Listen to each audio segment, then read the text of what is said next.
Hello, this is Congressman Mike Castle of Delaware.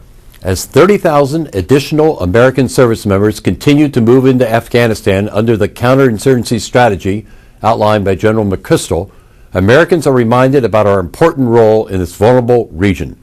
The additional troops will bring our military presence there to 100,000 Americans and 47,000 NATO partners. While this increase is essential to our efforts in the region, also key is ensuring that our men and women in the field have the equipment and support they need to succeed. Last week, I traveled to Afghanistan and Pakistan with a congressional delegation to see firsthand the progress we have made in reversing the momentum of the Taliban and the many remaining challenges we face. There is a strong professionalism and commitment demonstrated by our men and women in uniform, as well as by those in our civilian institutions who serve on the front lines. Particularly since the surge in Afghanistan began, we have seen progress toward helping establish a country that can govern itself, defend its borders, and be an important ally in fighting terrorism.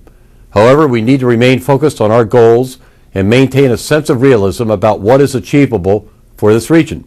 Creating stability in Afghanistan requires a multi-tiered approach from the U.S. and our allies in an effort to train Afghan security forces, target insurgency, secure population centers, and strengthen Afghan and Pakistani governments.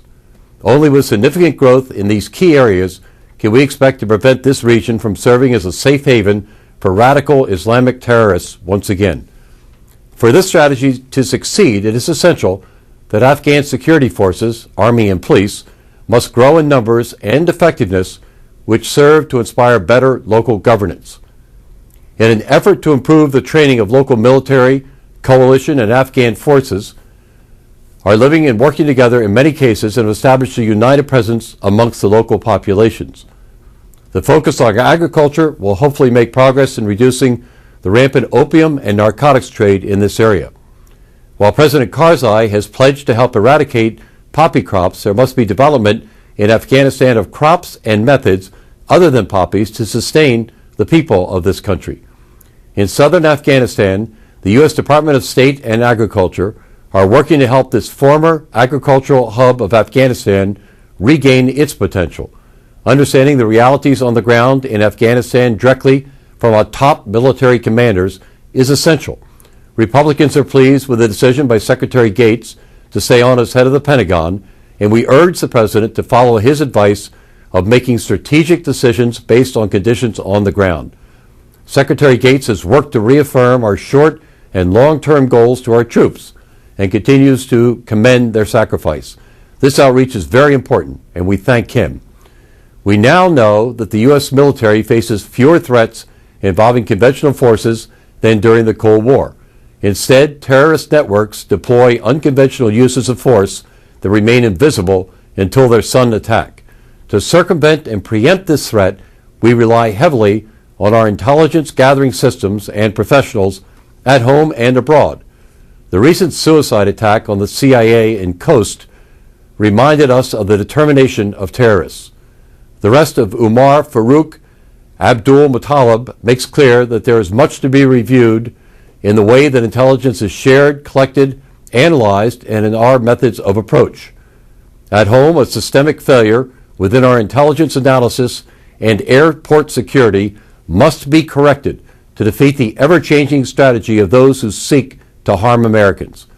We cannot rest on one pattern or approach to tracking or analyzing threats to our national security. The administration should work with congressional Republicans to review and update our current counterterrorism systems to meet the emerging and multiplying threats from al-Qaeda. Progress in Afghanistan is also very dependent on having a strong, credible Afghan government and coordination among the international community. It also falls on the international community to practice vigilance in monitoring areas which appeal to terrorists, as we have seen recently in Yemen. In meeting with President Karzai, our delegation made clear that the commitment of the United States must be met with by equal determination of the Afghan government. The Afghan government needs to resolve the date for parliamentary elections. This is important to the overall success of our strategy, the legitimacy of the government and our military commanders.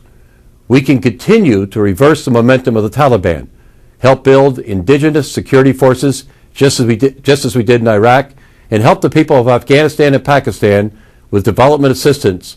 But the governments in both countries must be willing to take on extremists, corruption, and develop confidence in the institutions of civilian government.